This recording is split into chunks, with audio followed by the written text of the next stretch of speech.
अस्सलाम वालेकुम students. Anterior posterior middle cerebral artery syndromes पढ़ने के बाद अब हम देख रहे हैं कि वर्टिब्रो बेसिलर आर्टरी सिंड्रोम्स क्या हैं।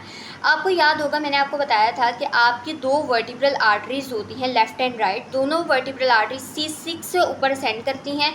ऊपर असेंड करके C6 के आपके जो है ना ब्रेन के अंदर जाती है फोरामेन मैग्नम के थ्रू, और वहाँ जाकर मिलकर क्या बना देती हैं, बेसिलर आर्टरी। कहाँ पर? At the level of bones. ठीक है, यहाँ पर ये कंबाइन कर रही होती है। अब कहता है कि जब भी वर्टिब्रो बेसिलर आर्टरी, फिर आगे से जाके इसने ब्रांचेस देनी थी, पोस्टीरियर सेरेब्रल आर्टरी देनी थी जो कि आपकी पोस्टीरियर सर्कुलेशन बना रही। कहता है कि जब आपकी कोई भी ऐसी इंजरी होती है जो आपकी वर्टिब्रो बेसिलर आर्टरी को जो है वो डैमेज कर रही होती है, कोई भी वैस्कुलर इंजरी होती है जो इसको अफेक्ट कर रही होती है, तो बहुत ज़्यादा इंपॉर्टेंट साइन एंड सिम्टम्स आते हैं। एक तो बात ये कि बहुत commonly vertebro basilar artery affect करती है बोन्स को। ठीक है, क्योंकि यहाँ से डिफरेंट पोंटाइन वेसल्स या सेरिबेलर वेसल्स भी आ रही होती है। ठीक है, अब इससे रेलिवेंट जो सिंड्रोम है, क्योंकि एक मेन आर्टरी है, मेजर वेसल है, तो वो कहते हैं कि इससे रेलिवेंट साइन एंड सिम्टम्स बहुत ज़्यादा हैं। और इसमें आपकी बुक के अंदर उसने 2 टेबल्स दिए हुए हैं, अगर आप याद करना चाहें तो आप कर सकते हैं।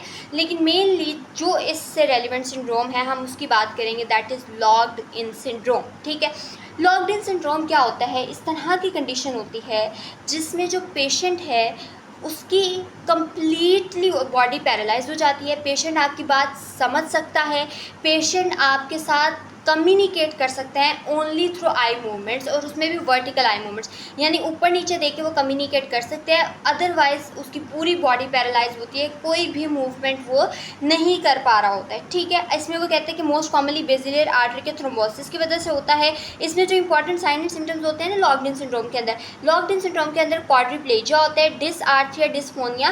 पहले डिसआर्थरिया होता है, मतलब उसकी स्पीच बिल्कुल ही नहीं हो रही होती है। ठीक है, उसकी बहुत ज़्यादा स्पीच की आर्टिकुलेशन ख़राब होती है। डिस्फोनिया के अंदर अल्टीमेटली उसकी स्पीच जो है वैसे लगती है जैसे उसकी बिल्कुल भी आवाज़ नहीं आ रही है। फिर म्यूटिज्म, बिल्कुल ही नहीं वो बोल पाता, और एनार्ट्रिया, मुकम्मल स्पीच के एबनॉर्मल। तो बेसिकली सारी टर्म्स है स्पीच के एबनॉर्मेलिटी के लिए। तो इस तरह से पेशेंट को प्रॉब्लम होती है, स्पीच तो उसकी बिल्कुल इम्पेयर हो जाती है। ठीक है, ये तो स्पीच एबनॉर्मेलिटीज थी। अब क्या होता है, पेशेंट की जो हॉरिजॉन्टल आई मूवमेंट्स है ना, ये क्या हो जाती हैं, ख़राब हो जाती हैं। मतलब पेशेंट लेफ़्ट राइट नहीं देख पाता, लेकिन पेशेंट के वर्टिकल आई मूवमेंट्स जो हैं वो क्या रहती हैं, प्रिजर्व रहती हैं।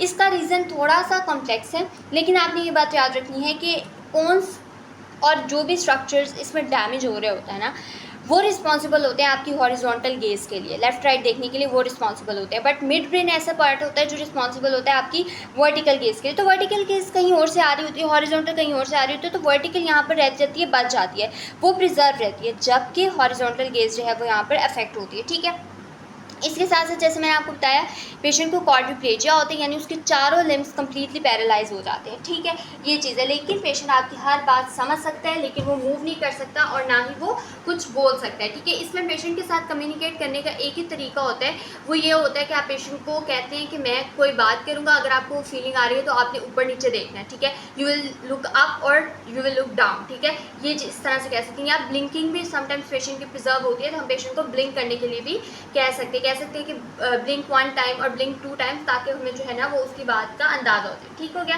अब जब आपने ये देखा तो आपको एक बात यहाँ पर पता होनी चाहिए कि ये वाली कंडीशन काफ़ी सीवियर है और इसका मोर्टेलिटी रेट बहुत ज़्यादा हाई है। ठीक है, इसमें सीवियर इम्पेयरमेंट्स होती हैं। और एक बात याद रखनी है कि अगर वर्टिब्रल आर्टरी को कोई एक्स्ट्रा क्रेनियल इंजरी हो जाए, क्योंकि सर्वाइकल स्पाइन से आ रही होती है ना, तो भी जो है ये काफ़ी ज़्यादा सीवियर केसेस के अंदर रिजल्ट कर सकती है। ठीक है, तो ये हमने किसके बारे में पढ़ लिया, वर्टिब्रो बेसिलर आर्टरी सिंड्रोम के अंदर पढ़ लिया। अगर आपको मैं बुक से दिखाऊं तो बुक पे आप यहाँ पर देख सकते हैं कि बहुत थोड़ा सा उसने वर्टिब्रो बेसिलर आर्टरी सिंड्रोम को एक्सप्लेन किया हुआ है। पहले आपको ये बताते हैं कि वर्टिब्रल आर्टरीज की डिवीजन क्या है, फिर वो आपको यहाँ पर आकर बताते हैं कि ये मेडुल्ला को, पोन्स को और जिन जिन एरिया को सप्लाई कर रही होती है, सेरिबेलम को, ये सब चीज़ें उसने हमें बताई हैं। ठीक है, ये इतना कोई इंपॉर्टेंट नहीं है, क्योंकि अगर तो आपने ये सारे टेबल याद करने हैं, क्योंकि बहुत मुश्किल है और बहुत बड़ा है। ठीक है, तो अगर तो आप याद कर सकते हैं तो आप इसको ज़रूर याद करें, लेकिन इसमें मेन जो एक चीज़ याद करनी है आपने, वो लाजमी याद करनी है, locked in syndrome. Locked in syndrome क्या होता है, पेशेंट को पहले जो है वो उस तरह से मैंने जो आपको सारा एक्सप्लेन किया है, हेमिप्रेसिस होता है, फिर अल्टीमेटली वो सारी चीज़ें जो है ना वो प्रोग्रेस करती हैं टुवर्ड्स क्वाड्रिप्लेजिया, टेट्राप्लेजिया कह दें, फिर डिसआर्थरिया होता है, डिस्फोनिया होता है, फिर अल्टीमेटली म्यूटिज्म और एनार्थरिया होता है। पहले प्रॉब्लम होती है, फिर कंप्लीटली जो है ना वो ख़त्म हो जाती है स्पीच। ठीक है, हॉरिजॉन्टल आई मूवमेंट्स इम्पेयर होती है, लेकिन वर्टिकल आई मूवमेंट्स जो है वो प्रिजर्व रहती है। और फिर एक्स्ट्रा क्रेनियल इंजरीज की उससे बात किया।